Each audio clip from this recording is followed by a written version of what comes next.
اعوذ باللہ من الشیطان الرجیم بسم اللہ الرحمن الرحیم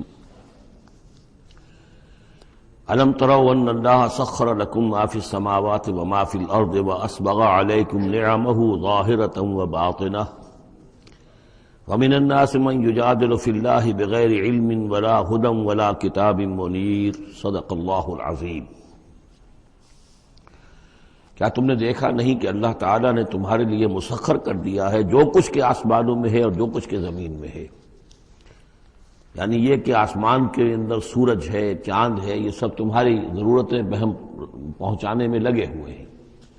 سورج کی تمازت ہے جس سے تمہاری فصلیں پکتی ہیں، اسی سے ہواؤں کا نظام چل رہا ہے، بارشوں کا برسنا، تو یہ سارا معلوم ہوتا ہے کہ تمہارے لیے یہ سب بستر بچھایا ہے اللہ نے اور ساری تمہاری ضرورتیں پوری کی ہیں۔ وَأَسْبَغَ عَلَيْكُمْ نِعَمَهُ، اور اس نے تم پر اپنی ساری نعمتیں مکمل کر دی ہیں، پوری کر دی ہیں۔ ظاہرۃ و باطنۃ، یہ نعمتیں ظاہری بھی ہیں، باطنی بھی ہیں، جو باہر سے نظر آتی ہیں، دکھتی ہیں، جن کو ہم استعمال کرتے ہیں۔ بہت سی نعمتیں وہ جن کا ہمیں احساس ہی نہیں ہے، ہمارے وجود کے اندر کیا کچھ اللہ تعالیٰ نے ودیت کیا ہوا ہے اس کا ہمیں پوری طرح احساس بھی نہیں۔ وَمِنَ النَّاسِ مَن يُجَادِلُ فِي اللَّهِ بِغَيْرِ عِلْمٍ، یہ آیت آ چکی ہے سورہ حج میں۔ لوگوں میں سے کچھ ایسے بھی ہیں جو جھگڑتے ہیں اللہ کے معاملے میں یا اللہ کے بارے میں یا اللہ کی احکام کے بارے میں، اللہ کی آیات کے بارے میں، بغیر اس کے کہ بغیر علم کہ ان کے پاس کوئی علم ہو، ولا ہدن، نہ کوئی رہنمائی اور ہدایت ہے، ولا کتاب منیر، نہ کوئی روشن کتاب ہے۔ وَإِذَا قِيلَ لَهُمُ اتَّبِعُوا مَا أَنزَلَ اللَّهُ قَالُوا بَلْ نَتَّبِعُ مَا وَجَدْنَا عَلَيْهِ آبَاءَنَا، اور جب ان سے کہا جاتا ہے کہ پیروی کرو اس کی جو اللہ نے نازل فرمایا ہے، قرآن اتارا ہے، اس کی پیروی کرو، قالوا، وہ کہتے ہیں، بل نتبع ما وجدنا علیہ آباءنا، بلکہ ہم تو پیروی کریں گے اس کی کہ جس کو پر ہم نے پایا ہے اپنے آباء و اجداد کو۔ اور آج کل خاص طور پر یہ لوک ورثہ اور ہماری پرانی روایات، قومی روایات، اور ہماری جو ہیں ہر علاقے کا ایک کلچر ہے، اس کلچر کو زندہ کیا جائے، کروڑ ہر روپیہ ان چیزوں میں صرف کیا جاتا ہے۔ اولو کان الشیطان یدعوہم الی عذاب السعیر، خواہ شیطان ان کو پکار رہا اور بلا رہا ہو، یہ جو باتیں بنا رہے ہیں در حقیقت یہ شیطان کی دعوت اور اس کی تبلیغ ہے در حقیقت، جس کو انہوں نے قبول کیا ہے۔ یدعوہم الی عذاب السعیر، اور وہ انہیں بلا رہا ہے اس جہنم کے عذاب کی طرف۔ وَمَن يُسْلِمْ وَجْهَهُ إِلَى اللَّهِ وَهُوَ مُحْسِنٌ، اور جس شخص نے اپنا چہرہ اللہ کے سامنے جھکا دیا، تابع فرمان کر دیا اپنے چہرے کو الی اللہ، اللہ کی جانب، وَهُوَ مُحْسِنٌ، اور وہ احسان کی روش اختیار کرے، فَقَدِ اسْتَمْسَكَ بِالْعُرْوَةِ الْوُثْقَىٰ، تو اس نے تو مضبوط تھام لیا ہے مضبوط کنڈے کو، اس کا ہاتھ پڑ گیا ہے۔ یہ سورہ بقرہ میں بھی یہ الفاظ آئے تھے آیت الکرسی کے فوراً بعد۔ فَمَن يَكْفُرْ بِالطَّاغُوتِ وَيُؤْمِن بِاللَّهِ فَقَدِ اسْتَمْسَكَ بِالْعُرْوَةِ الْوُثْقَىٰ وَإِلَى اللَّهِ عَاقِبَةُ الْأُمُورِ، اور تمام معاملات کا انجام آخر کار اللہ ہی کے ہاتھ میں ہے، اللہ ہی تک اس کو لوٹا دیا جائے گا۔ وَمَن كَفَرَ فَلَا يَحْزُنكَ كُفْرُهُ، اور اے نبی جو کفر کر رہا ہے تو آپ اس کے کفر اور کفر کے لیے جو وہ بھاگ دوڑ کر رہا ہے اس سے آپ پریشان نہ ہو، دلگیر نہ ہو۔ الینا مرجعہم، میری طرف ان سب کو لوٹنا ہے، فننبئہم بما عملوا، ہم انہیں اچھی طرح بتا دیں گے، جتلا دیں گے جو کچھ کہ انہوں نے کیا تھا۔ ان اللہ علیم بذات الصدور، یقیناً اللہ تعالیٰ تو جو کچھ سینوں میں چھپا ہوا ہے اس سے بھی واقف ہے۔ نمتعہم قلیلا، ہم انہیں ذرا تھوڑی دیر کے لیے ساز و سامان دے رہے ہیں، دنیا کے اندر یہ مزے لے لیں، مزے لوٹ لیں۔ ثم نضطرہم الی عذاب غلیظ، پھر ہم انہیں کشاں کشاں لے آئیں گے، کھینچ کر پکڑ کر لے آئیں گے اس عذاب کی طرف جو بہت گاڑھا ہے۔ وَلَئِن سَأَلْتَهُم مَّن خَلَقَ السَّمَاوَاتِ وَالْأَرْضَ لَيَقُولُنَّ اللَّهُ، اور جب اگر آپ ان سے پوچھیں کس نے پیدا کیا آسمان اور زمین تو وہ کہیں گے اللہ نے۔ قُلِ الْحَمْدُ لِلَّهِ، کہیے الحمدللہ، ساری حمد بھی پھر اسی کی ہے۔ بل اکثرہم لا یعلمون، لیکن یہ کہ ان کی اکثریت علم نہیں رکھتی۔ للہ ما فی السماوات والارض، آسمان اور زمین میں جو کچھ ہے وہ اللہ کے لیے ہے، اللہ ہی کا ہے، اللہ کی ملکیت ہے، یہ لام تملیک ہے، اللہ کی ملکیت ہے ہر وہ شے جو بھی کچھ ہے آسمانوں میں اور زمین میں۔ ان اللہ هو الغنی الحمید، یقیناً وہ غنی ہے، اسے کوئی احتیاج نہیں، اور حمید ہے، بڑی خوبیوں والا ہے، اپنی ذات میں ستودہ صفات ہے۔ وَلَوْ أَنَّ مَا فِي الْأَرْضِ مِن شَجَرَةٍ أَقْلَامٌ، اور اگر جتنے بھی زمین میں درخت ہیں وہ قلم بن جائیں، والبحر، اور سمندر جو ہے وہ سیاہی بن جائے، جیسے میں یہ مضمون سورہ کہف میں بھی آ چکا ہے۔ قل لو كان البحر مدادا لكلمات ربي ولنفد البحر قبل ان تنفد كلمات ربي ولو جئنا بمثله مددا، اگر پورا سمندر جو ہے میرے رب کے کلمات کو لکھنے کے لیے سیاہی بن جائے تو وہ سیاہی سمندر ختم ہو جائے گا، لیکن یہ کہ میرے رب کی کلمات ختم نہیں ہوں گے چاہے اتنا ہی سمندر اور لے آیا جائے۔ وہی مضمون یہاں بھی آ رہا، اور یہ بات نوٹ کی ہے، میں نے کئی مرتبہ آپ کو بتائی ہے کہ اہم مضامین قرآن مجید میں کم سے کم 2 جگہ ضرور ملتے ہیں۔ ولو، اب وہاں پر صرف سیاہی کا تذکرہ تھا، یہاں سیاہی کے ساتھ قلم۔ ولو ان ما فی الارض من شجرۃ اقلام، اگر جتنے بھی درخت زمین میں ہیں وہ سب کے سب قلم بن جائیں۔ والبحر، اور سیاہی جو ہے یہاں پہ اب محظوظ سمجھیے مدادن، اور بحر جو ہے سمندر جو ہے وہ سیاہی کی شکل اختیار کر لے۔ یمدہ من بعدہ سبعۃ ابحر، اور اس سیاہی کو پھر مزید پھیلائے اور بڑھائے 7 سمندر اور اس کے اندر جو ہے ڈال دیے جائیں۔ ما نفدت کلمات اللہ، اللہ تعالیٰ کی کلمات ختم نہیں ہوں گے۔ اور یہ میں عرض کر چکا ہوں، اس سے مراد کیا ہے کہ ہر شے جو اس کائنات میں ہے اللہ تعالیٰ کے کلمہ کن کا ظہور ہے، تو گویا کہ یہ تمام مخلوقات جو ہے کلمات اللہ ہے۔ اس اعتبار سے ظاہر بات ہے کہ احصاء کرنا ممکن ہی نہیں، اور آج کچھ نہ کچھ ہمیں اندازہ ہے کہ یہ کائنات کتنی وسیع و عریض ہے۔ ابھی تک بڑی سے بڑی ٹیلیسکوپس ایجاد کرنے کے باوجود trillions and trillions and trillions of light years تک تو ہم نے دیکھ لیا ہے، لیکن کائنات کا سرا ابھی ہمیں نظر نہیں آیا کہ یہ شروع کہاں ہوتی ہے ختم کہاں ہوتی ہے۔ تو اس سے اندازہ کریں اللہ تعالیٰ کی خلاقی کا اور اس کی مخلوقات کتنی ہیں۔ تو وہ جتنے بھی کلمات کن ہیں، اگر ان کو لکھنے کے لیے تمام جو ہے زمین کے درخت وہ قلم بن جائیں اور تمام سمندر جو ہیں وہ سیاہی بن جائیں اور 7 سمندر اور بھی اس میں ایڈ کر دیے جائیں، تب بھی یہ کہ اللہ کے کلمات ختم نہیں ہوں گے۔ ان اللہ عزیز الحکیم، یقیناً اللہ تعالیٰ زبردست ہے، حکمت والا۔ اب ادھر تو اس میں تو اللہ تعالیٰ کی تخلیق کی وسعت اور عظمت کا تذکرہ ہو گیا، اب اس کا جو اس کے انتظام کا معاملہ، اس کی تدبیر جو ہے اس میں کس قدر یسر ہے، کتنی آسانی ہے، کتنی سہولت ہے اس کے لیے۔ یعنی اس کائنات کو جیسے کہ سورہ بقرہ میں آیت الکرسی میں بھی آیا تھا وَلَا يَئُودُهُ حِفْظُهُمَا، یہ آسمانوں اور زمین کی حفاظت اس پر کوئی بھاری نہیں ہے، مشکل نہیں ہے، اس کو جو ہے اس کے تھامنے میں، اس کے چلانے میں کوئی اس کے لیے یہ کام بوجھل نہیں ہے، وزنی نہیں ہے۔ وَلَا يَئُودُهُ حِفْظُهُمَا وَهُوَ الْعَلِيُّ الْعَظِيمُ، تو اسی کو یہاں فرمایا مَا خَلْقُكُمْ وَلَا بَعْثُكُمْ إِلَّا كَنَفْسٍ وَاحِدَةٍ، تم سب کو پیدا کرنا اور تم سب کو دوبارہ پیدا کر لینا اللہ تعالیٰ کے لیے ایسے ہی جیسے ایک نفس کا پیدا کر دینا، اللہ کے لیے یہ اتنا یسیر ہے۔ ان اللہ سمیع بصیر، یقیناً اللہ تعالیٰ سمیع ہے اور بصیر ہے۔ تو گویا کہ ایک ہے اللہ کی تخلیق کی وسعت و عظمت، وہ تو کلمات الہی، اور ایک ہے اللہ تعالیٰ پر یہ کتنا ہلکا ہے، اہون علیہ، یہ اس کے لیے بہت آسان ہے، یسر اور سہولت اللہ تعالیٰ اس کے انتظام کو اور اس کو جو لے کر چل رہا ہے وہ اس پر بھاری نہیں۔ الم تری ان اللہ یولج اللیل فی النہار، کیا تم دیکھتے نہیں کہ اللہ تعالیٰ رات کو پرو لاتا ہے دن میں، ویولج النہار فی اللیل، اور دن کو پرو لاتا ہے رات میں۔ اب یہ ایک تو اس کا مفہوم یہ ہو سکتا ہے کہ جیسے ایک ڈوری ہے اور اس ڈوری کے اندر اگر آپ نے دانے ڈالے ہوئے تسبیح میں، ایک سیاہ ہے ایک سفید ہے، ایک سیاہ ایک سفید ہے، تو سیاہ کے بعد سفید، سفید کے بعد سیاہ، یہ تو آتا چلا جائے گا۔ ایک یہ ہے کہ کبھی دن بڑھتا ہے اور رات گھٹتی ہے، گویا کہ دن جو ہے رات میں داخل ہو رہا ہے، کبھی رات بڑھنے لگتی ہے دن گھٹنے لگتا ہے، گویا کہ دن جو ہے وہ رات کو انکروچ کر رہا ہے، رات کے حصے کو گویا کہ اس نے قبضے میں کر لے لیا ہے۔ تو اس طریقے سے اللہ تعالیٰ پرو دیتا ہے رات کو دن میں، دن کو رات میں۔ وَسَخَّرَ الشَّمْسَ وَالْقَمَرَ، اور اس نے مسخر کر دیا ہے سورج کو اور چاند کو۔ كُلٌّ يَجْرِي إِلَىٰ أَجَلٍ مُّسَمًّى، یہ سب کے سب چل رہے ہیں ایک وقت معین تک کے لیے۔ وَأَنَّ اللَّهَ بِمَا تَعْمَلُونَ خَبِيرٌ، اور یقیناً اللہ تعالیٰ جو کچھ کہ تم کر رہے اس سے باخبر ہے۔ ذَلِكَ بِأَنَّ اللَّهَ هُوَ الْحَقُّ، یہ اس لیے کہ اللہ حق ہے۔ وَأَنَّ مَا يَدْعُونَ مِن دُونِهِ الْبَاطِلُ، اور یہ کہ جس کو یہ پکار رہے ہیں اللہ کے سوا وہ سب باطل ہیں، ان کی کوئی حقیقت ہی نہیں۔ باطل اس کو کہتے ہیں جو نظر تو آئے ہو نہ، کوئی حقیقت اس کی نہ ہو، جیسے سراب، پانی نظر آتا ہے لیکن پانی ہے نہیں۔ وَأَنَّ اللَّهَ هُوَ الْعَلِيُّ الْكَبِيرُ، اور یقیناً اللہ تعالیٰ ہی ہے سب سے بلند و بالا اور سب سے بڑا اور عظمت والا۔ أَلَمْ تَرَ أَنَّ الْفُلْكَ تَجْرِي فِي الْبَحْرِ بِنِعْمَتِ اللَّهِ لِيُرِيَكُم مِّنْ آيَاتِهِ، کیا تم دیکھتے نہیں کہ کشتیاں چلتی ہیں سمندر میں یا دریا میں اللہ کی نعمتوں کو لے کر۔ ظاہر بات ہے ٹرانسپورٹ جو ہوتی تھی پہلے بہت بڑی، وہ سمندروں میں کشتیوں سے، دریاؤں میں بھی۔ لِيُرِيَكُم مِّنْ آيَاتِهِ، تاکہ وہ تمہیں دکھائے اپنی آیات میں سے۔ ان فی ذلک لآیات لکل صبار شکور، یقیناً اس میں آیات ہیں، لیکن کس کے لیے؟ ان سب لوگوں کے لیے جو صبر کرنے والے ہیں، شکر کرنے والے ہیں۔ صبار یہ بھی مبالغے کا صیغہ ہے، فعال کے وزن پر، بہت صبر کرنے والا۔ شکور فعول کے وزن پر ہے، بہت زیادہ شکر کرنے والا۔ وَإِذَا غَشِيَهُم مَّوْجٌ كَالظُّلَلِ، اور جب یہ کبھی سمندر میں ہوتے ہیں اور ان کے اوپر ایک موج چڑھتی ہے اور ڈھانپ لیتی ہے انہیں جیسے کہ بادل ہو، ایسی موج آ رہی ہے کہ گویا کہ وہ تمہارے اوپر سے گزر جائے گی۔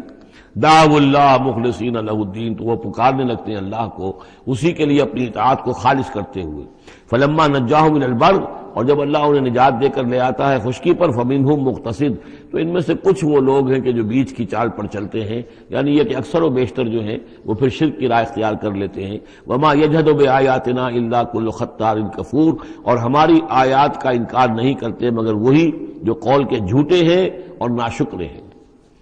یا ایھا الناس اتقوا ربکم واخشوا یوما، اے لوگو اپنے رب کا تقوی اختیار کرو اور ڈرو اس دن سے، لا یجزی والد عن ولدہ، جس دن کوئی والد اپنے بیٹے سے کسی شے کو دور نہیں کر سکے گا، بچا نہیں سکے گا کسی بھی چیز سے، ولا مولود هو جاز عن والدہ شیئا، اور نہ ہی بیٹا جو ہے وہ اپنے باپ سے کوئی شے دور کر سکے گا، کوئی کسی کے کام نہیں آئے گا، نہ باپ بیٹے کے نہ بیٹا باپ کے، تو باقی سارے رشتے جو ہیں وہ اس کے بعد ثانوی ہیں۔ ان وعد اللہ حق، یہاں وہ آیت بھی یاد آ گئی ہوگی آپ کو، یا بنی اسرائیل اذکروا نعمتی التی انعمت علیکم انی فضلتکم علی العالمین واتقوا یوما لا تجزی نفس عن نفس شیئا ولا یقبل منها شفاعۃ ولا یؤخذ منها عدل ولا هم ينصرون۔ یا ایھا الناس اتقوا ربکم واخشوا یوما لا یجزی والد عن ولدہ ولا مولود هو جاز عن والدہ شیئا ان وعد اللہ حق، اللہ کا وعدہ سچا ہے، شدنی ہے، اٹل ہے، ہو کر رہے گا، قیامت آ کر رہے گی، جزا و سزا ہو کر رہے گی۔ فلا تغرنکم الحیات الدنیا، تو دیکھو تمہیں نہ دھوکے میں ڈال دے یہ دنیا کی زندگی، تم اسی کے اوپر ریجھ جاؤ، اسی میں مگن ہو جاؤ، اسی میں گم ہو جاؤ، تو گویا کہ یہ تمہارے لیے پھر دھوکے کی ٹٹی بن گئی کہ اصل زندگی سے تمہیں جو ہے ذہناً جو ہے اس نے غافل کر دیا۔ ولا یغرنکم باللہ الغرور، اور دیکھنا وہ دھوکے باز تمہیں اللہ تعالیٰ کی شان غفاری کے حوالے سے دھوکہ نہ دے۔ یہ شیطان آ کر یہ بھی کہتا ہے کہ اللہ تو بڑا غفار ہے، تم نے کیا کیا، کچھ چھوٹے سے گناہ تھوڑے سے کیے، اللہ کی مغفرت تو بہت وسیع ہے، خامخواہ کاہے کو گھبراتے ہو، کاہے کو توبہ کرتے ہو۔ تو یہ جو ہے اللہ کی رحیمی، اللہ کی شان غفاری کا حوالے سے دھوکے میں دینا انسان کو۔ ولا یغرنکم باللہ الغرور ان اللہ عندہ علم الساعہ، اللہ ہی ہے کہ جس کے پاس ہے قیامت کا علم کہ قیامت کب آئے گی۔ ساعہ اور قیامہ، اس کے فرق کو ذہن میں رکھیے۔ گھڑی وہ معین گھڑی جبکہ زلزلہ ہوگا اور یہ اجرام سماویہ جو ہیں وہ ایک دوسرے سے ٹکرائیں گے اور پہاڑ جو ہے روئی کے گالوں، یہ ساعہ ہے جس میں کہ ہلاکت ہوگی دنیا کی آخری۔ اور پھر باعث بادل موت کے بعد جو دن آنا ہے وہ قیامہ ہے۔ قیام کہتے ہیں کھڑے ہونے کو، اس دن کھڑے ہوں گے لوگ اور حاضر ہوں گے اپنے رب کے حضور میں۔ تو عام طور پر ہم قیامت کا لفظ جب بولتے ہیں تو ساعت کی جگہ پر بولتے ہیں۔ قرآن کی جو پرٹیکولر اپنی ٹرمینالوجی ہے اس میں یہ ساعہ ہے، وہ گھڑی کہ جس میں ہلچل ہوگی اور یہ جو بھی کچھ ہونا ہے جس کا کہ نقشہ کھینچا گیا، القاریہ والقاریہ وما ادراک ما القاریہ، یہ ہے الساعہ۔ لیکن پھر جب باعث بعد الموت کے بعد جب کھڑے ہونا ہے قبروں سے نکل کر اللہ کے حضور میں، تو یہ ہوگا قیامہ، کھڑے ہونے کا دن۔ ان اللہ عندہ علم الساعہ، وہ ساعت کب آئے گی اس کا علم صرف اللہ کے پاس ہے۔ وَيُنَزِّلُ الْغَيْثَ، وہی بارش برساتا ہے۔ وَيَعْلَمُ مَا فِي الْأَرْحَامِ، وہ جانتا ہے جو کچھ کے رحموں میں ہے، ماں کے پیٹ میں کیا ہے وہ جانتا ہے۔ وَمَا تَدْرِي نَفْسٌ، اور کوئی جان نہیں جانتی ماذا تکسب غدا، کہ کل وہ کیا کمائی کرے گی۔ وَمَا تَدْرِي نَفْسٌ، اور کوئی جان نہیں جانتی بِأَيِّ أَرْضٍ تَمُوتُ، کہ کس زمین میں اس کی موت واقع ہوگی۔ ایک شخص ہے اپنے ملک سے صرف چند دن کے لیے کہیں باہر گیا، وہیں انتقال ہو گیا، اسے کبھی گمان بھی نہیں ہو سکتا تھا، سال ہر سال سے کہیں مقیم ہے، وہاں موت نہیں آئی، اور کہیں گیا ہے اور وہاں موت آ گئی۔ تو کوئی نہیں جانتا کس زمین میں اس کی موت واقع ہوگی۔ ان اللہ علیم الخبیر، یقیناً اللہ تعالیٰ علیم اور خبیر ہے۔ یہ جو 5 چیزیں یہاں گنوائی گئی ہیں اس میں آج کل بڑا اشکال ہے، اور لوگ کہتے ہیں کہ یہ آپ پتہ چل جاتا ہے کہ ماں کے رحم میں جو ہے، ماں کے پیٹ میں بیٹا ہے یا بیٹی ہے۔ اس کے 2 اعتبار سے اس کو سمجھ لیجئے۔ اس آیت میں 5 چیزوں کا ذکر ہے۔ پہلی چیز میں حصر کا اسلوب ہے کہ یہ چیز صرف اللہ کو معلوم ہے، اگرچہ یہاں یہ نہیں لکھا ہوا ہے کہ اللہ کے سوا کوئی نہیں جانتا، پھر بھی چونکہ حصر کا اسلوب ہے، ان اللہ عندہ علم الساعہ، یقیناً اللہ ہی ہے جس کے پاس ہے قیامت کا علم، ساعت کا علم۔ اس میں بھی گویا کہ نفی ہو گئی کہ کوئی اور نہیں جانتا۔ دو آخری چیزوں میں بھی نفی ہے، وما تدری نفس ماذا تکسب غدا، کوئی نہیں جانتا کہ کل وہ کیا کمائے گا، اس میں بھی کیٹیگوریکل نفی ہے اس کی۔ وما تدری نفس بأی ارض تموت، یہ بھی پھر کیٹیگوریکل نفی ہے کہ نہیں کوئی جانتا، کوئی جان نہیں جانتی کہ کہاں اس کی موت واقع ہوگی۔ لیکن دو چیزیں جو ہے کیٹیگوریکل ڈینائل نہیں ہے۔ وَيُنَزِّلُ الْغَيْثَ، اللہ بارش برساتا ہے، یہ کہاں لکھا؟ نہ یہاں اس حصر کا اسلوب ہے، نہ یہ لکھا ہے کہ یہ کام جو ہے صرف اللہ کرتا ہے۔ اسی طرح یعلم ما فی الارحام، اللہ جانتا ہے جو کچھ کے رحموں میں ہے، اب یہ جو نہیں لکھا کہ کوئی اور نہیں جانتا۔ اس اعتبار سے قرآن مجید کے الفاظ جو ہیں ان کے اوپر تو اعتراض وارد ہو ہی نہیں سکتا۔ البتہ اعتراض اگر کچھ وارد ہوتا تو ایک حدیث پر ہوتا ہے۔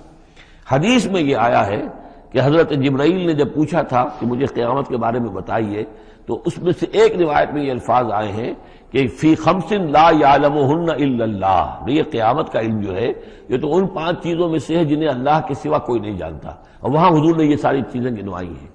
اس کا جو ہے جواب وہ یہ ہے کہ رحم میں کیا ہے اس کا صرف ایک پہلو ہمیں معلوم ہوا ہے کہ وہ بیٹا یا بیٹی ہے، باقی جو کچھ ہے اس کے نہ معلوم کتنے پہلو ہیں، کتنا ذہین ہے، کس قدر فطین ہے، اس کے اندر کیا اوصاف ہے، اس میں کیا صلاحیتیں ہیں، شقی ہے یا سعید ہے، نیکوکار ہوگا بدکار ہوگا، کیا پتہ ہے، یا ہوگا یا ہوگی۔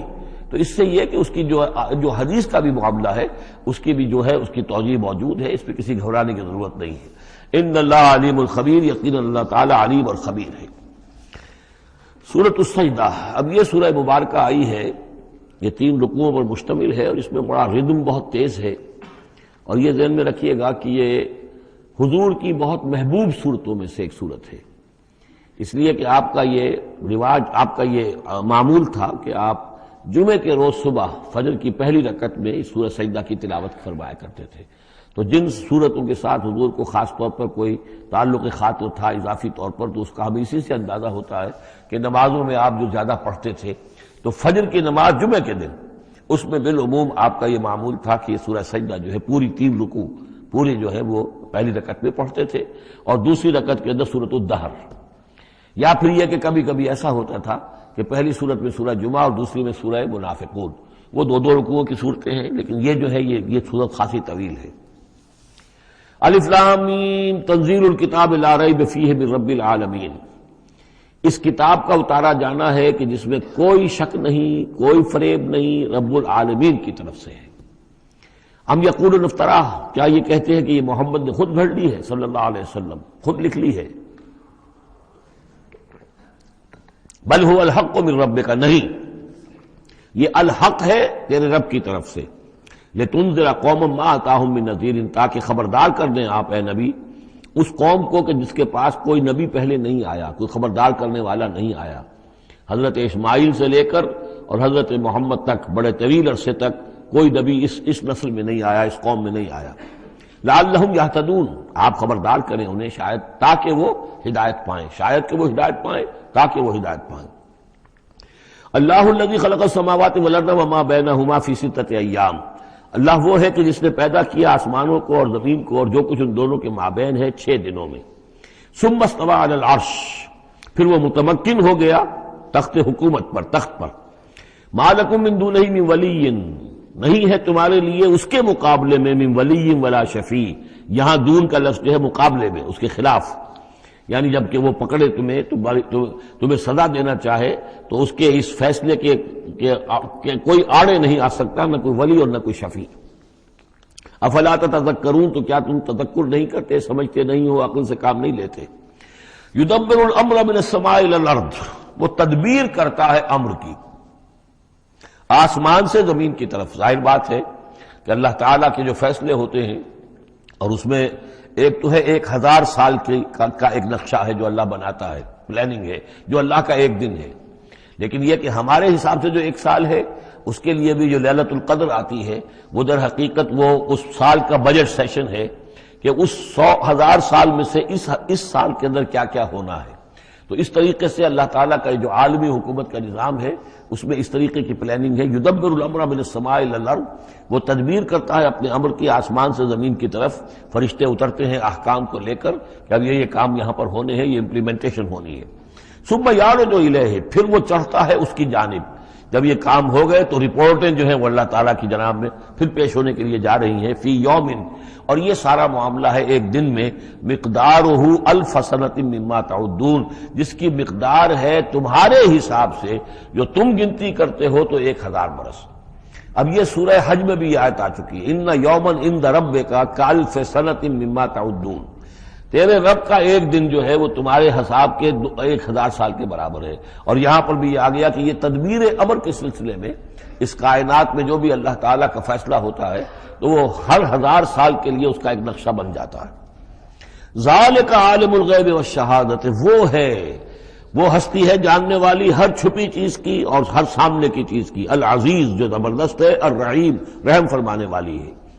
الذی احسن کل شیء، جس نے کہ جو شے بنائی، کل شیء خلقہ، جو شے بھی اس نے بنائی بہت خوبصورت بنائی، بہت عمدہ بنائی. اس کی خلقت میں کوئی نقص تم نہیں دکھا سکتے، کہیں کوئی کوتاہی نہیں دکھا سکتے.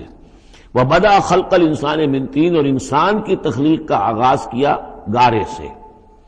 یہ تخلیق کا آغاز تو گارے سے ہوا، یا تو یہ کہ وہ آدم کی تخلیق جو ہے وہ جو جن مراحل سے ہو کر گزری ہے اس کو ہم کئی دفعہ دیکھ چکے ہیں، یا جیسے کہ میں نے سورہ مومنون کے شروع میں عرض کیا کہ خود ہر انسان کی بھی جو تخلیق ہو رہی ہے اس کا بھی اصل تو جو ہے کہ باپ کے جسم میں جو نطفہ بن رہا ہے تو وہ بھی تو ظاہر بات ہے کہ زمینی جو غذا ہے اور وہ مٹی ہی کی کشید جو ہے وہی چیزیں ہیں کہ جس کے ذریعے سے وہ اس کا نطفہ بنتا ہے. لیکن اس کے بعد ثم جعل نسلہ من سلالۃ من ماء مہین، پھر یہ جو نسل چلی ہے آدم کی علیہ الصلوۃ والسلام، اب یہ چلی ہے اس بے قدر پانی کی کہ نچڑا ہوا پانی جو ہے سلالۃ من ماء مہین، اس سے اب یہ نسل آگے چل رہی ہے. پہلا مرحلہ آدم کا مٹی سے آدم تک، اب آدم سے آگے جو تناسل کا معاملہ چل رہا ہے، نوع انسانی کا ریپروڈکشن جس نظام سے ہو رہی ہے اس کا یہ نسل جو ہے اس میں یہ ذریعہ بن رہا ہے. ثم سواہ ونفخ فیہ من روحہ، اب یہاں ثم جو آ رہا ہے گویا کہ نسل انسانی میں سے جو بھی کوئی ایک بچہ جو ہے اس کو اللہ تعالیٰ اس کی نوک پلک سنوار دیتا ہے، ونفخ فیہ من روحہ، اور اس میں پھر پھونکتا ہے اپنی روح میں سے. یہ میں عرض کر چکا ہوں کہ یہ حدیث نبوی سے جو بڑی پختہ حدیث ہے حضرت عبداللہ ابن مسعود رضی اللہ تعالیٰ عنہ سے، اس میں یہ ہے کہ 40 دن نطفے کی شکل ہے، 40 دن مضغہ ہے، بلکہ درمیان میں علقہ ہے، اور پھر 120 دن کے بعد اللہ تعالیٰ فرشتے کو بھیجتا ہے جو اس میں روح پھونکتا ہے. وَنَفَخَ فِيهِ مِن رُوحِهِ وَجَعَلَ لَكُمُ السَّمْعَ وَالْأَبْصَارَ وَالْأَفْئِدَةَ، اور اس نے تمہارے لیے بنا دیے ہیں کان بھی اور آنکھیں بھی، اور تمہیں عقل بھی دی ہے یا دل بھی، جو بھی چاہے کہہ لیں، اس لیے کہ دل کی بھی ایک عقل ہے اور ایک عقل حیوانی ہے. قَلِيلًا مَا تَشْكُرُونَ، بہت ہی کم ہے جو شکر تم کرتے ہو. وَقَالُوا أَإِذَا ضَلَلْنَا فِي الْأَرْضِ أَإِنَّا لَفِي خَلْقٍ جَدِيدٍ، اور یہ کہتے ہیں کہ جب ہم زمین میں گم ہو جائیں گے، رل مل جائیں گے، مٹی ہو کر مٹی میں مل جائیں گے، تحلیل ہو جائیں گے. اور آج کا کوئی نوجوان کہے گا جبکہ اس کے تو ایٹم جو ہے وہ بھی منتشر ہو گئے، اس کے الیکٹرانز بھی پتہ نہیں کہاں سے کہاں گئے، اب اسی کے جسم سے کھاد بن گئی ہے، وہ اس کا جسم کھاد بن گیا ہے، اور وہ کھاد جو ہے وہ پلانٹس کے اندر آ گئی ہے، اور وہ پلانٹس جو ہیں وہ بکری نے کھا لیے ہیں، اور بکری سے کہیں سے کہاں پہنچ گئے، کیسے جمع ہوں گے اس کے اجزاء. وَقَالُوا إِذَا ضَلَلْنَا فِي الْأَرْضِ، جب ہم زمین کے اندر گم ہو جائیں گے، کھوئے جائیں گے، أَإِنَّا لَفِي خَلْقٍ جَدِيدٍ، کیا پھر ہمیں ایک نئی تخلیق جو ہے عطا ہو جائے گی. بل ہم بلقاء ربہم کافرون، حقیقت میں یہ اپنے رب کی ملاقات کا انکار کر رہے ہیں، کیونکہ انہیں معلوم ہے کہ ان کے کرتوت کیا ہیں. ظاہر بات ہے جس کے دل کے اندر اللہ کے لیے خلوص اور محبت ہے اور دل راب دل رہیس، تو اسے یہ بھی یقین ہوگا میرا پروردگار بھی مجھ پر شفقت فرمائے گا، رحم فرمائے گا. آپ اگر مخلص ہیں اللہ کے ساتھ تو اللہ تعالیٰ کی طرف سے بھی رحمت کی امید ہوگی، تو پھر تو انسان ملنا چاہے گا. یہ لوگ انکار کرنا چاہتے ہیں اللہ سے ملاقات کا، اعتراض یہ کر رہے ہیں کیسے ہو سکتا ہے، کیسے پیدا ہو سکتے ہیں. حالانکہ بے وقوف یہ دیکھیں کہ اگر تمہیں وہ پہلی مرتبہ پیدا کر سکتا ہے تو دوبارہ پیدا کرنا کیسے مشکل ہوگا. تو تمہیں پہلے بھی پیدا کیا، زمین ہی سے اجزاء آئے ہیں، سارے ایٹمز وہیں سے آئے ہیں، وہیں سے ہو کر تمہارے وجود جو ہے وہ بنا ہے.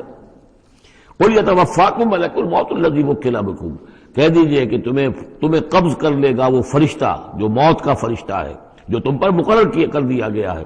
ثُمَّ إِلَىٰ رَبِّكُمْ تُرْجَعُونَ، پھر تم اپنے رب کی طرف لوٹا دیے جاؤ گے. وَلَوْ تَرَىٰ إِذِ الْمُجْرِمُونَ نَاكِسُو رُءُوسِهِمْ، اور کاش کہ تم دیکھ سکو وہ منظر جبکہ یہ مجرم کھڑے ہوں گے سر ڈالے ہوئے اپنے پروردگار کے سامنے، ربنا ابصرنا وسمعنا، وہ کہیں گے پروردگار اب ہم نے دیکھ لیا، حقیقت ہم پر منکشف ہو گئی، اب ہم نے سن لیا، ہر بات جو ہے ہم نے پا لی، فرجینا، تو ایک دفعہ ہمیں دنیا میں لوٹا دے، نعمل صالحا، اب ہم نیک عمل کریں گے، انا موقنون، اب ہمیں یقین آ گیا، ایمان کیا، ایمان سے بھی آگے کی بات، اب تو پورا یقین ہمیں حاصل ہو گیا، وَلَوْ شِئْنَا لَآتَيْنَا كُلَّ نَفْسٍ هُدَاهَا، اگر اسی طرح ہم نے ہدایت دینی ہوتی پردے اٹھا کر تو دنیا ہی میں ہم سب کو جو ہے ہدایت دے دیتے۔ اب فائدہ جو ہے اب ایمان لانے کا کوئی فائدہ نہیں ہے، اب تو جزا کا وقت ہے، یہ اب وہ امتحان کا وقت ختم ہو چکا۔ وَلَوْ شِئْنَا لَآتَيْنَا كُلَّ نَفْسٍ هُدَاهَا وَلَكِنْ حَقَّ الْقَوْلُ مِنِّي، لیکن میری طرف سے تو یہ میرا فیصلہ جو ہے یہ ثابت ہو چکا ہے، پختہ ہے، صادر ہو چکا ہے، لَأَمْلَأَنَّ جَهَنَّمَ مِنَ الْجِنَّةِ وَالنَّاسِ أَجْمَعِينَ، کہ میں جہنم بھی تو میں نے بنائی ہے نا، آخر اس کے لیے بھی مجھے ایندھن چاہیے، تو اب تو یہ کہ تم لوگ اس کا ایندھن بنو گے، اب تو میں جنات اور انسان جو بھی تھے، جو باغی تھے ہمارے، اب ان کو اس جہنم کے اندر جھونک کر رہیں گے، فَذُوقُوا بِمَا نَسِيتُمْ لِقَاءَ يَوْمِكُمْ هَذَا، اب چکھو ذرا مزہ اس چیز کا جو تم نے آج کے دن کی ملاقات کا انکار کیا یا اسے نظر انداز کیے رکھا، انا نسیناکم، ہم نے بھی اب تمہیں نظر انداز کر دیا، اب ہم سے بات نہ کرو، لا تکلمون، اب ہم مجھ سے بات نہ کرو، وذوقوا عذاب الخلد بما کنتم تعملون، اور جو کچھ تم کرتے رہے اس کی پاداش میں اب ہمیشگی والا عذاب چکھو۔ انما یؤمن بآیاتنا الذین اذا ذکروا بها، میری ایمان رکھنے والے تو ہماری آیات پر وہ لوگ ہیں کہ جب انہیں ہماری آیات کے ذریعے سے تذکیر کی جاتی ہے، نصیحت کی جاتی ہے، انہیں سنائی جاتی ہے، خروا سجدا، وہ سجدے میں گر پڑتے ہیں، وہ سبحوا بحمد ربہم، اور وہ اپنے پروردگار کی حمد کے ساتھ تسبیح کرتے ہیں، وہم لا یستکبرون، اور وہ گھمنڈ نہیں کرتے، تکبر نہیں کرتے۔ یہ آیت سجدہ ہے۔ تتجافی جنوبہم عن المضاجع، رات کے اوقات میں ان کے پہلو بستروں سے دور رہتے ہیں، علیحدہ رہتے ہیں، رات کو یبیتون لربہم سجدا وقیاما، ایک تو وہ شخص ہے کہ ساری رات پڑا سوتا رہتا ہے، اور ایک وہ ہے کہ جو وقفے سے اٹھتا ہے، اللہ کو یاد کرتا ہے، کبھی کھڑا ہے کبھی سجدہ کر رہا ہے، تو ان کے پہلو جو ہیں وہ ان کے بستروں سے علیحدہ رہتے ہیں، یدعون ربہم خوفا وطمعا، اپنے رب کو پکارتے رہتے ہیں، دعا کرتے رہتے ہیں اپنے رب سے، خوف کے ساتھ بھی اور طمع کے ساتھ بھی، انہیں امید بھی ہوتی ہے، لالچ بھی ہوتا ہے کہ اللہ تعالیٰ رحم فرمائے، مغفرت فرمائے، لیکن ڈر بھی رہتا ہے کہ کہیں ہماری پکڑ نہ ہو جائے۔ وَمِمَّا رَزَقْنَاهُمْ يُنْفِقُونَ، اور جو کچھ ہم نے انہیں دیا ہے اس میں سے پھر وہ خرچ کرتے ہیں ہماری رضا جوئی کے لیے۔ فَلَا تَعْلَمُ نَفْسٌ مَّا أُخْفِيَ لَهُم مِّن قُرَّةِ أَعْيُنٍ، تو کسی جان کو نہیں معلوم، کسی انسان کو نہیں معلوم کیا کچھ چھپایا گیا ہے ان کے لیے ان کی آنکھوں کی ٹھنڈک کے واسطے، یعنی جنت میں ہم نے کیا کچھ چھپایا ہوا ان کے لیے کوئی نہیں جانتا، فَلَا تَعْلَمُ نَفْسٌ، کوئی نہیں جانتا۔ اسی مضمون کو اصل میں حضور نے ادا کیا ہے کہ مَا لَا عَيْنٌ رَأَتْ وَلَا أُذُنٌ سَمِعَتْ وَمَا خَطَرَ عَلَىٰ قَلْبِ بَشَرٍ، باقی جو چیزیں بیان کی گئی ہیں ان کے بھی اصل حقیقت تو وہاں کھلے گی، لیکن پھر بھی یہ تو ابتدائی نزول ہے، پہلی مہمان نوازی ان چیزوں سے ہے جن کا کہ قرآن مجید میں ذکر ہے، جن کو کہ ہم سمجھ سکتے ہیں۔ اصل نعمتیں جو جنت کی ہیں وہ تو یہ فلا تعلم نفس، کوئی نہیں جانتا کیا کچھ چھپایا گیا ان کے لیے، اللہ تعالیٰ نے کیا کچھ تیار کر کے رکھا ہوا ہے ان کی آنکھوں کی ٹھنڈک کا سامان۔ جزاء بما كانوا يعملون، وہ بدلہ ہوگا ان کے اعمال کا۔ افمن کان مومنا کمن کان فاسقا، تو بھلا ایک شخص کہ جو مومن ہے کیا وہ ایسا ہو جائے گا جیسے فاسق ہو؟ کیا ان کا انجام برابر ہوگا؟ لا یستوون، نہیں وہ برابر نہیں ہو سکتے۔ اما الذین آمنوا وعملوا الصالحات، یقیناً وہ لوگ جو ایمان لائے اور جنہوں نے نیک عمل کیے، فلہم جنات الماوا، ان کے لیے تو وہ باغات ہیں جہاں ان کو ٹھکانہ دیا جائے گا۔ نزلا بما كانوا يعملون، اور یہ ہوگی ان کی ابتدائی مہمان نوازی۔ نزل عربی میں کہتے ہیں مہمان جیسے آئے، نزیل اترا ہے وہ اپنی سواری سے، گھوڑے سے آیا ہے، اونٹ پر آیا ہے، آپ کے دروازے کے سامنے آ کر وہ اترا ہے، اونٹ کو بٹھایا ہے، اس سے اترا ہے، یا آج کار سے اتر رہا ہے، تو اب یہ نزیل ہے اس وقت۔ اس نزیل کے لیے نزل فوری طور پر، موسم کے اعتبار سے ٹھنڈا ہے یا گرم ہے، آپ فوری طور پر لاتے ہیں، یہ نزل ہے۔ پھر وہ اب آپ کے پاس ٹھہر گیا ہے، آپ نے اس کے لیے کمرے کا بندوبست کیا ہے، وہ وہاں پر اس نے استراحت کی ہے، اب آپ نے اہتمام کے ساتھ اس کے لیے کھانا تیار کروایا، یہ ہے ضیافت، ضیف اب بنا ہے وہ، تو جیسے آیا ہے وہ نزیل ہے، اور جب گھر میں آپ کے ٹھہر گیا تو اب ضیف ہے، وہ پھر ضیافت ہوگی۔ تو وہ چیزیں جو ہیں مالا عین رات ولا اذن سمعت وما خطر علی قلب بشر، یہ اصل میں ضیافت خداوندی ہے، اور یہ نزل ہے جس کا ذکر قرآن مجید میں اس تفصیل سے آیا ہے۔ وَأَمَّا الَّذِينَ فَسَقُوا فَمَأْوَاهُمُ النَّارُ، اور جو لوگ سرکش تھے اور جنہوں نے نافرمانی کی تھی ان کا ٹھکانہ آگ ہے۔ كُلَّمَا أَرَادُوا أَن يَخْرُجُوا مِنْهَا، جب بھی وہ چاہیں گے کہ وہاں سے نکل بھاگیں، اُعِيدُوا فِيهَا، پھر انہیں اسی میں لوٹا دیا جائے گا۔ وَقِيلَ لَهُمْ ذُوقُوا عَذَابَ النَّارِ الَّذِي كُنتُمْ بِهِ تُكَذِّبُونَ، اور ان سے کہا جائے گا چکھو اب مزہ اس عذاب کا، آگ کے عذاب کا جس کو تم جھٹلاتے رہے تھے۔ وَلَنُذِيقَنَّهُم مِّنَ الْعَذَابِ الْأَدْنَىٰ دُونَ الْعَذَابِ الْأَكْبَرِ لَعَلَّهُمْ يَرْجِعُونَ۔ یہ ہے آیت نمبر 21 اس سورہ مبارکہ کی، اور آیت نمبر 41 تھی سورہ الروم کی۔ ظہر الفساد فی البر والبحر بما کسبت ایدی الناس لیذیقہم بعض الذی عملوا لعلہم یرجعون۔ ہم لوگوں کے کرتوتوں کے کچھ اعمال کی سزا دنیا میں دے دیتے ہیں، شاید کہ یہ جاگ جائیں، ہوش میں آ جائیں اور یہ لوٹ آئیں، پلٹ آئیں، توبہ کریں۔ یہاں فرمایا ہم لازماً انہیں چکھائیں گے مزہ چھوٹے عذاب کا، ادنا، عذاب الادنا، دون العذاب الاکبر، اس بڑے عذاب سے پہلے پہلے، لعلہم یرجعون، شاید کہ یہ جاگ جائیں، شاید کہ ہوش میں آ جائیں، شاید کہ لوٹ جائیں، شاید کہ توبہ کریں۔ یہ بات جو ہے آ چکی ہے کہ رسول جب بھی بھیجے جاتے تھے تو اللہ تعالیٰ کی طرف سے اس قسم کی تنبیہات کا سلسلہ آتا تھا تاکہ لوگ بیدار رہیں۔ وَمَنْ أَظْلَمُ مِمَّنْ ذُكِّرَ بِآيَاتِ رَبِّهِ ثُمَّ أَعْرَضَ عَنْهَا، اس سے بڑھ کر ظالم کون ہوگا جس کو نصیحت کی گئی اب اس کے رب کی آیات کے حوالے سے پھر بھی اس نے اعراض کیا۔ یعنی ایک تو نصیحت کوئی کر رہا ہے، وہ اپنا جو فلسفہ بھگار رہا ہے یا کوئی اپنی عقل لڑا رہا ہے، اپنی منطق لڑا رہا ہے، ایک یہ کہ اللہ کی آیات کے ذریعے سے تذکیر کر رہا ہے، پھر بھی اس سے اعراض کرے۔ ثم اعرض عنها انا من المجرمین منتقمون، ایسے مجرموں سے تو ہم انتقام لے کر رہیں گے۔ وَلَقَدْ آتَيْنَا مُوسَى الْكِتَابَ فَلَا تَكُنْ فِي مِرْيَةٍ مِّن لِقَائِهِ، اور ہم نے موسیٰ کو کتاب دی تھی، اور یہ جملہ متردہ بیچ میں آیا ہے کہ اے نبی آپ بالکل شک میں نہ رہیے اس کی ملنے سے یا اس کی ملاقات کے۔ اس کا ایک ترجمہ یہ کیا گیا ہے کہ شب معراج میں حضرت موسیٰ سے بھی حضور کی ملاقات ہوئی تھی، تو اس کی طرف اشارہ ہے کہ آپ کی جو ملاقات ہوئی تھی وہ موسیٰ ہی سے ہوئی تھی، اس میں کوئی شک نہ کیجیے۔ لیکن زیادہ جو قرین قیاس ہے اور جو سیاق و سباق کے ساتھ مناسبت رکھتا ہے وہ یہ ہے، تو اے نبی آپ بالکل کوئی شک نہ رکھیں اس بات میں کہ جو کتاب موسیٰ کو دی گئی تھی وہ واقعتاً اللہ کی طرف سے تھی، کتاب کا ملنا اللہ کی طرف سے تھا، اور اس قرآن کا ملنا جو آپ کو ملی ہے یہ بھی اللہ کی طرف سے ہے۔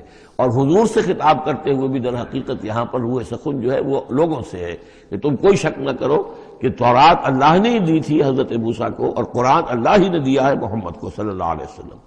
وَجَعَلْنَاهُ هُدًى لِبَنِي اسرائیل، اور اس کو ہم نے ٹھہرایا تھا، بنا دیا تھا ہدایت، رہنمائی بنی اسرائیل کے لیے۔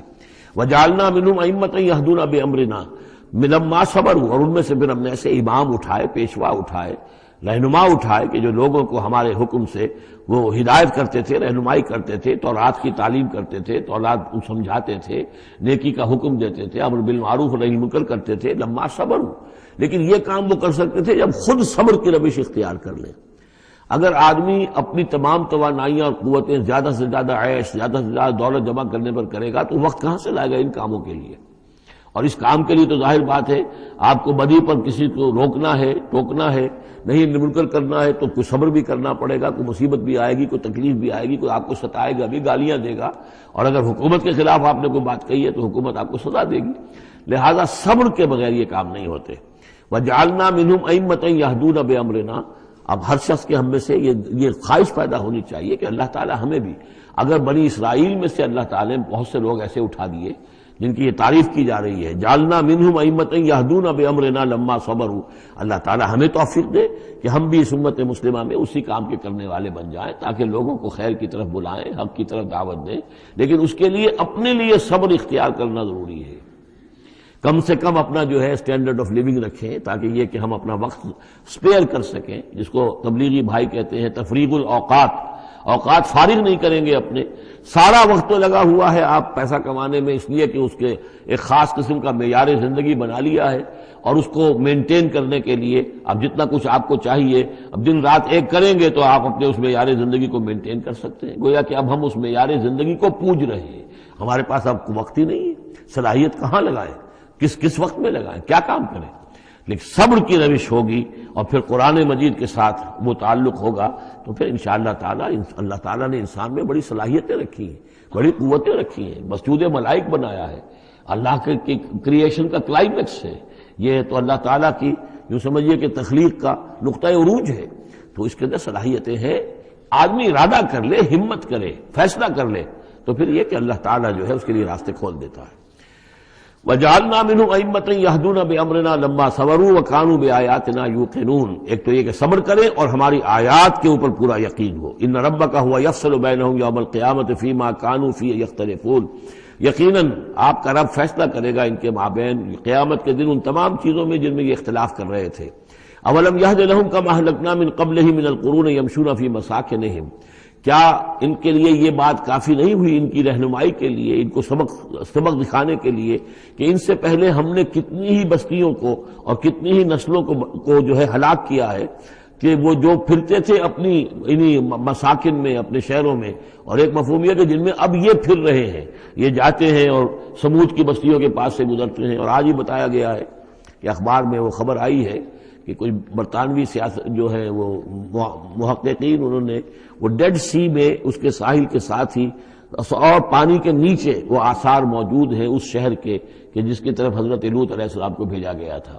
تو خبر میں یہ ہے کہ قرآن اور تورات کی جو بات ہے اس کی تصدیق ہو گئی ہے، لیکن وہ بستی جو ہے پہلے بھی میرا گمان یہی تھا کہ وہ جو ہے اصل میں سمندر کے اندر آ چکی ہے، اور شاید اسی لیے ڈیڈ سی اس کا نام ہو کہ پورے شہر جو ہیں بڑے ہوئے وہ اس کے اندر دھنس گئے ہیں، اور گویا کہ سب کے سب اسی کے اندر جو ہے ان کی قبر بن گئی ہے، وہ پانی کی قبر کے اندر وہ دفن ہوئے ہیں. بہرحال یہ تمام چیزیں جو ہے تم پھرتے ہو، آتے ہو، جاتے ہو، انہی لوگوں کے مساکن کے اندر تم پھر رہے ہو. ان فی ذلک لآیات فلا یسمعون. اس میں یقیناً نشانیاں ہیں، تو کیا تم عقل سے کام نہیں لیتے، سنتے نہیں ہو؟ اولم یروا انا نسوق الماء الى الارض الجرز. کیا انہوں نے دیکھا نہیں کہ ہم پانی کو ہانک کر لے جاتے ہیں ایک ایسی زمین کی طرف جو چٹیل پڑی ہے، بے آب و گیا ہے. فنخرج به زرعا تاكل منه انعامهم وانفسهم. پھر ہم اس کے ذریعے سے اس پانی میں کھیتی اگا دیتے ہیں کہ جس میں سے کھاتے ہیں ان کے مویشی بھی اور خود یہ بھی. افلا يبصرون. تو کیا یہ دیکھتے نہیں ہیں؟ وَيَقُولُونَ مَتَىٰ هَٰذَا الْفَتْحُ إِن كُنتُمْ صَادِقِينَ.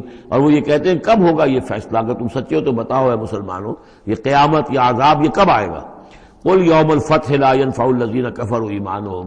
کہہ دیجئے وہ جو فیصلے کا دن ہوگا پھر اس دن کافروں کا ایمان لانا ان کے لیے ہرگز مفید نہیں ہوگا. ایمان لانا غیب میں اب، جبکہ وہ حقائق جو ہیں وہ غیب کے پردے میں چھپے ہوئے ہیں، تب وہ مفید ہے. لیکن جب فیصلہ ہو جائے گا اور جب تمام حقائق جو ہیں وہ نگاہوں کے سامنے آ جائیں گے، یوم الفتح لا ينفع الذین کفروا ایمانہم ولا هم ينظرون. اور پھر انہیں کوئی مہلت نہیں ملے گی کہ اب وہ کوئی توبہ کر لیں یا کوئی اپنی اصلاح کر لیں. فاعرض عنہم. تو اے نبی آپ ان سے اعراض فرمائیے، ان سے درگزر کیجئے، ان کی باتوں پر زیادہ نہ جائیے. منتظر انہم منتظرون. آپ بھی انتظار کیجئے اور یہ بھی انتظار کر رہے ہیں. اب اس کے بعد آ گئی ہے سورہ احزاب. 8 سورتیں مکی اب ختم ہو گئی. سورۃ الفرقان، سورۃ الشعراء، سورۃ النمل، سورۃ القصص، پھر سورۃ العنکبوت، سورۃ الروم، سورۃ لقمان اور سورۃ السجدہ. اب یہ سورت ہے واحد، اور یہ نوٹ کر لیجیے اچھی طرح، اس کا جوڑا ہے سورہ نور کے جو ہم پڑھ چکے ہیں. پہلے 14 سورتوں کے بعد ایک سورت آئی مدنی، سورہ نور. اب 8 مکی سورتوں کے بعد ایک سورت آئی ہے، یہ سورہ احزاب. اور اتنی گہری مناسبت ان کے مضامین میں، معاشرتی احکام، زمانہ نزول کے اعتبار سے یہ 1 سال پہلے نازل ہوئی ہے سورہ نور سے. یہ سن 5 زمانہ نزول ہے، وہ سن 6 زمانہ نزول ہے. چنانچہ جو معاشرتی احکام آئے ہیں ان میں بھی آپ کو یہ ترتیب ملے گی کہ پردے کے ابتدائی احکام اس صورت میں آئے ہیں. اور پردے کے ابتدائی احکام سے مراد کیا ہے؟ گھر سے باہر نکلتے ہوئے عورت کو کیا کرنا ہے، مسلمان عورت کو کیا کرنا ہے، گھر سے باہر کا پردہ کیا ہے. لیکن گھر کے اندر جو پردہ ہے، سطر ہے اس کا ذکر جو ہے وہ یہ سورہ نور کے اندر تھا جو ہم پڑھ چکے ہیں. اس کے محرم کون کون ہیں، گھر میں کون آ سکتا ہے، باقی سب جو ہے نامحرم. وہ گھروں میں ہمارا جو نظام بنا تھا کہ بیٹھک باہر ہوتی تھی، جو بھی مہمان آیا ہے، کوئی آیا باہر ٹھہرے گا، اندر نہیں جائے گا. باہر کا ایک مردانہ حصہ ہے مکان کا، پھر وہ ایک ڈیوڑی ہوتی تھی، ڈیوڑی میں سے اندر پھر زنانہ ہے. خواتین آئیں گی تو اندر جائیں گی، باقی مرد جو ہے وہ باہر ٹھہریں گے، اندر نہیں جائیں گے. ہمارے ہاں کی وہ مکس جو ہے وہ معاشرت نہیں تھی، مخلوط معاشرت نہیں تھی. تو اس میں یہ ہے کہ جو نامحرم ہے وہ وہاں رہیں گے، باہر بیٹھک میں بیٹھیں گے، اور جو محرم ہے وہ اندر جا سکتا ہے. اس جو گھر کی خاتون ہے، خاتون خانہ ہے، اس کا بھائی ہے، اس کا بھتیجا ہے، اس کا بھانجا ہے، اس کے والد ہیں، اس کا چچا ہے، وہ ہے، ٹھیک ہے، وہ محرم ہے، وہ گھر کے اندر جا سکتے. یہ سارے احکام اس میں دیے گئے. سورہ نور کا اور سورہ احزاب کا ایک فرق یہ ہے کہ سورہ احزاب میں اگرچہ جنگ کے معاملے میں کچھ تذکرہ تو ہے، لیکن کسی جنگ کا وہاں پر ذکر موجود نہیں ہے۔ خلافت قائم کرنے کا معاملہ ہے، وہ آیا ہے کہ خلافت اب قائم ہوگی، لیکن خلافت کے قیام کے لیے جو اصل ٹرننگ پوائنٹ تھا وہ جنگ احزاب تھی، غزوہ احزاب، اس کا ذکر جو ہے وہ سورہ احزاب میں ہے۔ تو اس طریقے سے یہ دونوں صورتیں باہم بہت ہی ایک دوسرے سے مشابہ ہیں، اور جیسا کہ میں نے عرض کیا تھا آیت نمبر 35 وہاں کی عظیم ترین آیت ہے، اللہ نور السماوات والارض مثل نورہ کمشکات فیہا مصباح المصباح فی زجاجہ، یہ جو آیت ہے پوری وہ عظیم ترین آیت ہے ایمان کی حقیقت پر۔ اور ٹھیک 35ویں آیت اس صورت کے اندر ہے کہ جب وہ ایمان حقیقی دل میں پیدا ہو جاتا ہے تو انسان کی شخصیت میں کیا اوصاف پیدا ہوتے ہیں۔ وہ 10 اوصاف مردوں اور عورتوں کے ذمن میں دوہرا کر آئے ہیں، وہ اس سورہ مبارکہ میں نمبر 35 آیت وہی ہے۔ اس میں ایک خاص بات نوٹ کیجئے کہ اگرچہ اس کے جو 2 رکوع ہیں، دوسرا اور تیسرا، وہ ایک ہے اپنے مضمون میں، اور اس کے اندر غزوہ احزاب کا تذکرہ ہے۔ پہلا رکوع جو ہے وہ پھر چوتھے کے ساتھ جا کر ملے گا، جیسے کہ ہم نے دیکھا تھا سورہ توبہ کے اندر بھی کہ پہلا رکوع پھر چوتھے کے ساتھ جا کر ملتا تھا، اس کے مضامین جو ہے اس کے ساتھ ملتے تھے۔ درمیان میں جو ہے 2 رکوع آ گئے تھے کہ جو 1 سال پہلے نازل ہوئے، جو کہ یعنی فتح مکہ سے پہلے نازل ہوئے، لیکن اس کے بعد وہ جو نازل ہوئے ہیں سن 9 کے اندر، اس کے اندر جو ہے وہ پہلا رکوع کی 6 آیات اور اس کے بعد پھر چوتھا اور 5واں رکوع ہے۔ بالکل وہی آپ کو ترتیب یہاں ملے گی، اس لیے کہ قرآن کا اسلوب یہ ہے کہ خاص جو موضوع ہوتا ہے کسی صورت کا، اس سے متعلق آیات کو پہلے نکال کر رکھ دیتے ہیں۔ جیسے سورہ انفال میں بھی ہم نے دیکھا یسألونک عن الانفال قل الانفال للہ والرسول، اگرچہ وہاں پھر بات کو چھوڑ دیا گیا، پھر جا کر وہ صورت کے وسط میں مضمون آ رہا ہے۔ اس میں ایک خاص جو مضمون آیا ہے وہ یہ ہے کہ حضور صلی اللہ علیہ وسلم نے جو شادی کی حضرت زینب سے رضی اللہ تعالی عنہا، حالانکہ حضرت زینب جو ہے اس سے پہلے حضور ہی کی فرمائش پر ان کی شادی کی گئی تھی حضرت زید ابن حارثہ سے۔ زید ابن حارثہ رضی اللہ تعالی عنہ حضور کے غلام تھے، اور حضور نے انہیں آزاد کر کے اپنا بیٹا بنا لیا تھا، تو محبت بہت تھی حضور کو حضرت زید ابن حارثہ سے۔ لیکن یہ ہے کہ ایک تو منہ بولا بیٹے کی کا قرآن میں نفی آ گئی کہ منہ بولے بیٹے کی کوئی حیثیت نہیں ہے، اسلام میں اس کی کوئی قانونی اور شریعت کے اندر اس کا کوئی مقام نہیں۔ بیٹا تو وہی ہے کہ جو آپ کے صلب سے ہے۔ دوسرے یہ کہ اب منہ بولے بیٹے کی بیوی جب حضرت زید نے طلاق دی تو آیا منہ بولے بیٹے کی بیوی سے کوئی شخص جو ہے وہ نکاح کر سکتا ہے؟ کیا وہ محرمات عبدیہ میں سے ہے؟ تو عرب میں رواج یہ تھا کہ چونکہ وہ منہ بولے بیٹے کو بھی سمجھتے تھے کہ جیسے اصلی بیٹا ہے، تو جیسے یہ کہ جو سلبی بیٹا ہے اس کی بیوی سے اگر اس نے طلاق دے دی ہو یا فرض کیجیے بیٹا فوت ہو گیا ہو، تب بھی یہ ہے کہ اس کی جو بیوی ہے بیوہ ہے یا مطلقہ ہے اس سے وہ شخص شادی نہیں کر سکتا، شوہر جو فوت ہو گیا ہے یا جس نے طلاق دی اس کا باپ۔ تو یہاں پر اس پہ بڑا طوفان اٹھا، بلکہ یہ کہ حضور کو خود اندیشہ تھا۔ حضور نے ایک طرح سے کہہ کے بہت کہہ سن کر حضرت زینب کو آمادہ کیا تھا کہ وہ شادی کر لیں۔ زینب جو ہے رضی اللہ تعالی عنہ اونچے گھرانے کی، بنو ہاشم کی خاندان سے تعلق رکھنے والی، اور حضرت جو زید ابن حارثہ تھے ان پر غلامی کا داغ لگ چکا تھا۔ تو عرب کی ایک خاص جو ہے ان کے ہاں ایک سوچ تھی، ان کا ایک مزاج تھا، ان کی روایات تھیں، لیکن بہرحال حضرت زینب نے حضور کی فرمائش پر وہ نکاح کر لیا، لیکن یہ کہ ان میں نباہ نہیں ہو سکا۔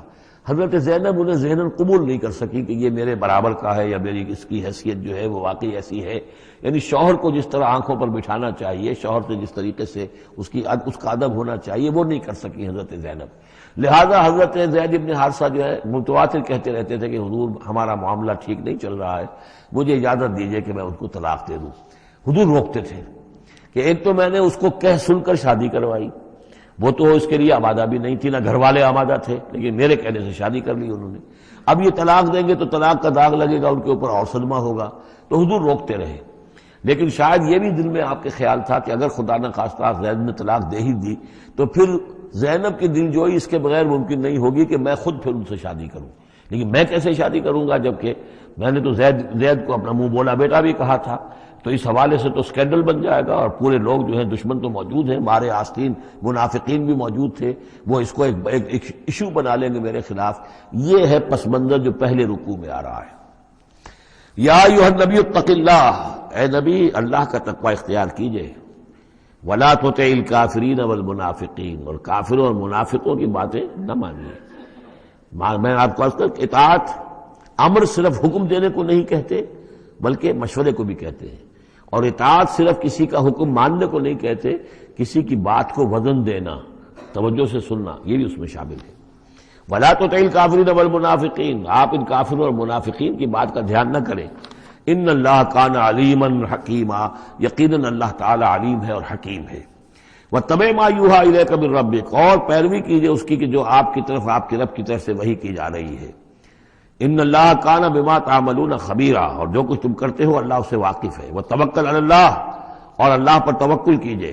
وکفیٰ باللہ وکیلا، اور اللہ ہے کافی ہے آپ کے توکل کے لیے، آپ کے لیے سہارا۔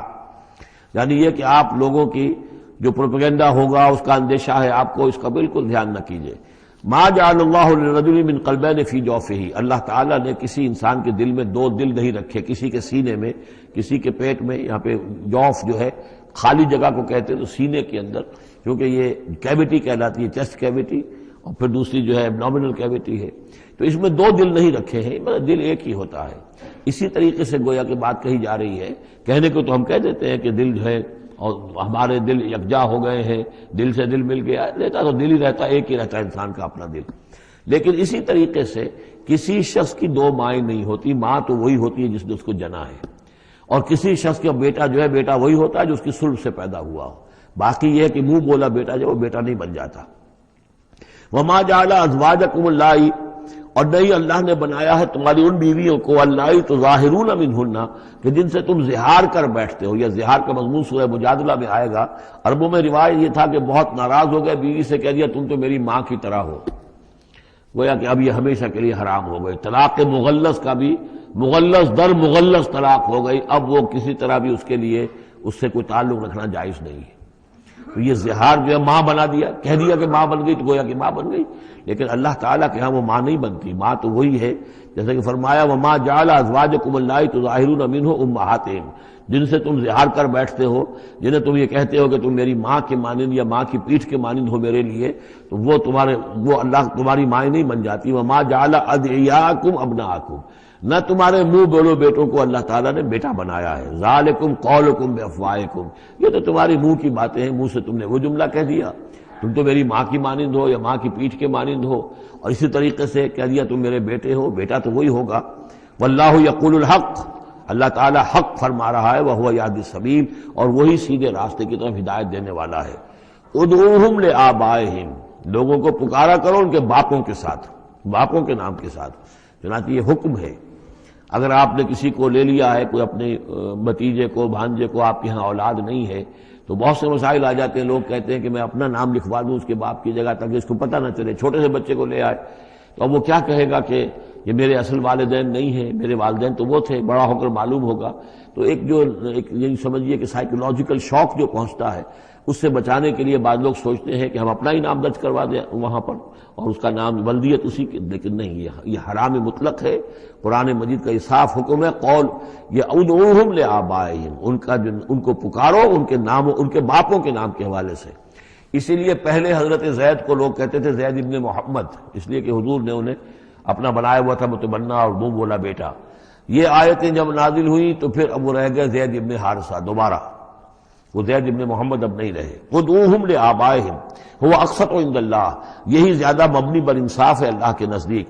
فإن لم تعلموا آباءهم فإخوانكم في الدین، اور اگر تم جانتے نہیں ان کے باپ کو، کہیں کوئی بچہ جو ہے، چھوٹا سا بچہ کہیں مل گیا ہے، معلوم نہیں، نہ اس کو ہوش تھا، ایسا ہوا ہے پارٹیشن کے وقت بہت ہوا ہے، پوری گاڑی جو ہے آ رہی تھی، سب کے سب جو ہے وہ قتل کر دیے گئے، کوئی بچہ کہیں پر زندہ مل گیا ہے، اور ایسے لوگ، ان سے ملاقات بھی ہوئی ہے ایک صاحب سے لاہور میں، اب ان کو کسی نے لے کر پال لیا ہے، ٹھیک ہے، لیکن یہ کہ اگر اب معلوم نہیں کہ ان کے باپ کا نام کیا ہے، کوئی نہیں جانتا، نہیں ہے، اگر تم اس کے باپ کا نام نہیں جانتے، فَإِن لَمْ تَعْلَمُوا آبَاءَهُمْ فَإِخْوَانُكُمْ فِي الدِّينِ وَمَوَالِيكُمْ، وہ تمہارے دینی بھائی شمار ہوں گے اور وہ تمہارے رفیق ہیں، تمہارے موالی ہیں۔ وَلَيْسَ عَلَيْكُمْ جُنَاحٌ فِيمَا أَخْطَأْتُمْ بِهِ، لیکن جو کچھ تم سے اب تک کوئی غلطی ہو گئی ہے یا غلطی ہو جائے تو اللہ تعالیٰ تمہیں پکڑے گا نہیں۔ وَلَكِن مَا تَعَمَّدَتْ قُلُوبُكُمْ، لیکن جو بھی کچھ تم اپنے دلوں سے پورے ارادے کے ساتھ کرو گے تو اس پر یقیناً اللہ تعالیٰ جو ہے حساب لے گا۔ وَكَانَ اللَّهُ غَفُورًا رَحِيمًا، اور یقیناً اللہ غفور الرحیم ہے، بخشنے والا اور مہربان۔ النبی اولیٰ بالمؤمنین من انفسہم، یقیناً نبی جو ہے اہل ایمان کے لیے ان کی اپنی جانوں سے زیادہ محبوب ہونا چاہیے، زیادہ جو ہے حقدار ہے کہ وہ اپنی جانوں سے زیادہ حضور کی جان کی فکر کریں، حضور کی جان سے محبت رکھیں۔ وَأَزْوَاجُهُ أُمَّهَاتُهُمْ، اس میں یہ ہے کہ یہاں پر یوں سمجھیے کہ گویا کہ محذوف یہ ہے کہ وَهُوَ أَبٌ لَهُمْ، یعنی حضور جو ہے، رسول جو ہے، وہ ان کے لیے بمنزلہ باپ ہے۔ اس کے لیے ایک حدیث بھی موجود ہے کہ میرا مقام تم سب کے والد کی حیثیت سے، جیسے کہ فرمایا گیا ازواجہ امہاتہم، ابھی آ رہا ہے کہ اس کی جو بیویاں ہیں نبی کی، وہ تمام مسلمانوں کی مائیں ہیں۔ اسی لیے ہم ام المومنین حضرت عائشہ، ام المومنین حضرت خدیجہ الکبریٰ، ام المومنین حضرت صفیہ، تو یہ تمام جو ہے صفیہ ہیں، تو یہ سب کی سب جو ہے ام المومنین ہیں۔ تو النبی اولیٰ بالمومنین من انفسہم وہو اب لہم، ان کے لیے باپ کے درجے میں ہے۔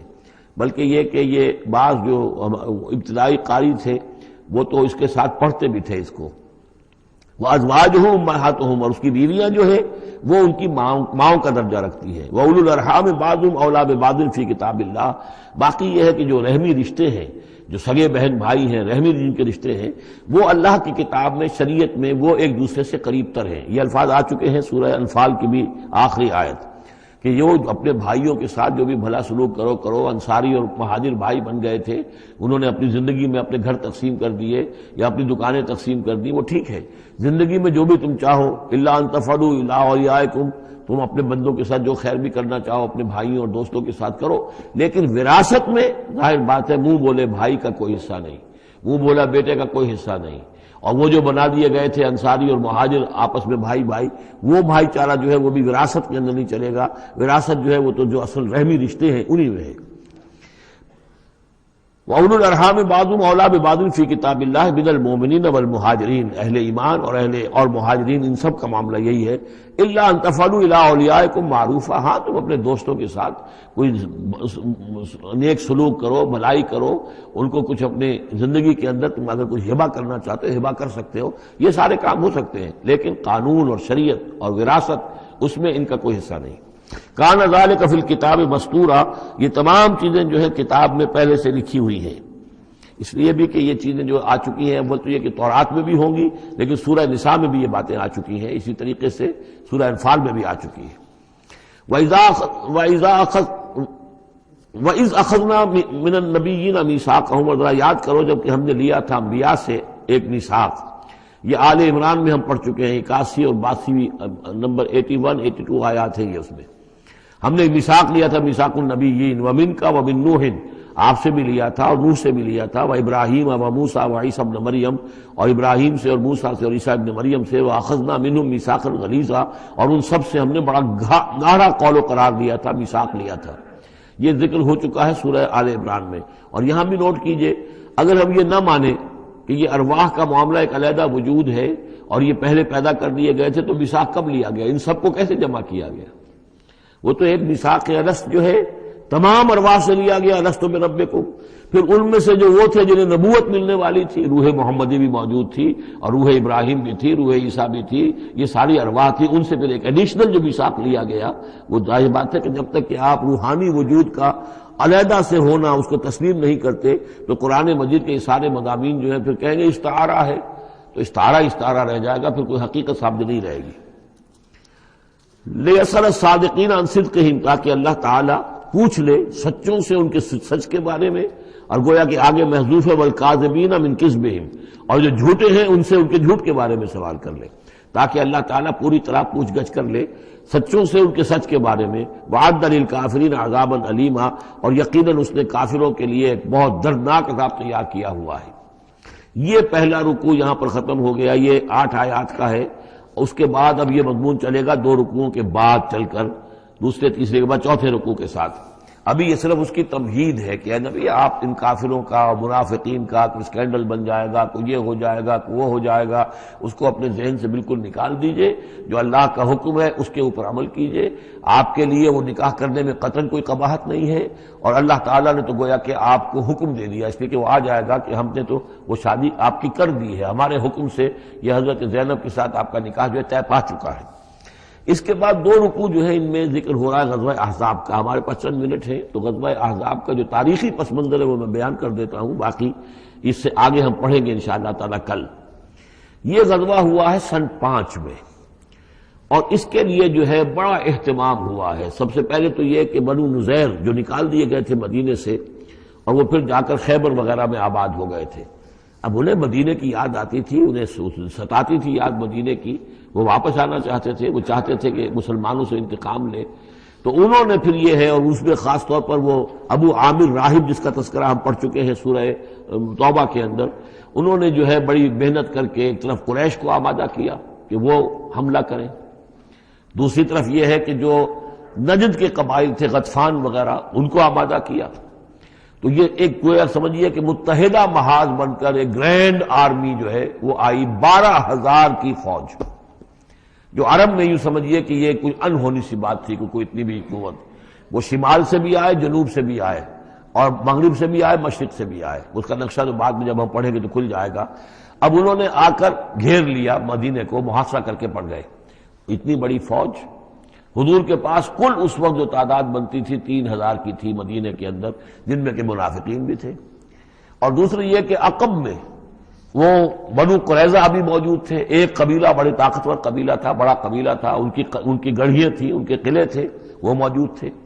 اب پیچھے وہ موجود ہیں، اندیشہ ہے کہ کہیں وہ غداری کریں، جیسے کہ اس سے پہلے بنو قینقاع نے کی یا بنو نذیر نے کی، اس وقت وہ غداری کریں گے۔ اور اس کی خبریں بھی مل گئی تھی کہ سلسلہ جنبانی ہو چکا ہے اور باہر سے وہ لشکر آ گیا ہے۔ دو طرف مدینے کے حرات ہیں، چٹانیں ہیں لاوے کی، سیاہ پتھر ہیں اور چکنے ہیں، ان کے اوپر نہ اونٹ چل سکتا ہے اور نہ گھوڑا دوڑ سکتا ہے۔ تو وہ جو حرات ہیں مدینے کے دو طرف، وہ تو گویا کہ ایک اللہ تعالیٰ کی طرف سے ایک نیچرل پروٹیکشن جو ہے مدینہ کو ملی ہوئی ہے۔ اب دو طرف جو رہ گئے تو اس میں پیچھے تھے یہ عقب میں جو ہے یہ بنو قریظہ کی گڑھیاں تھیں، اور سامنے کا علاقہ تھا کہ جہاں سے لشکر آ کر جو ہے انہوں نے جو حملہ کرنا تھا۔